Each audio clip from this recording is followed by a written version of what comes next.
Hi అండి. Welcome to my channel. మా ఇంట్లో బ్రెడ్ ఉంటే నాకు ముందుగా గుర్తొచ్చేది బ్రెడ్ ఆమ్లెటే. అది కూడా నా స్టైల్‌లోనే. ఈ వీడియో చూస్తే మీకే అర్థమవుతుంది నా స్టైల్ అని ఎందుకన్నానో. ముందుగా ఒక గిన్నెలో ఉప్పు, కారం, పసుపు అలాగే ధనియా పౌడర్ ఏసేసి, కొన్ని వాటర్ పోసేసి కలిపేసుకుంటాను. ఇంకా అలాగే అందులోనే ఎగ్ కూడా వేసేసి ఒకసారి బీట్ చేసేసి, ఇందులోనే బ్రెడ్ అనేది ముంచేస్తాను. ఇలా చేయడం వల్ల ఎగ్ అంతా కూడాను బ్రెడ్ అనేది పీల్ చేసుకుంటుందండి. ఇంకా ఇప్పుడైతే పాన్ మీద ఆయిల్ పోసేసుకొని, ఆయిల్ హీట్ అయిన తర్వాత మన బ్రెడ్ అనేది పెట్టేసుకోవడమే.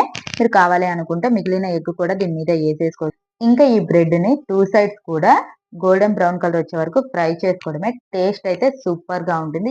చాలా ఈజీ ప్రాసెస్ అండి. ఈజీగా ఉంది కాబట్టే నాకు ఈ బ్రెడ్ ఆమ్లెట్ అంటే అంత ఇష్టం అన్నమాట.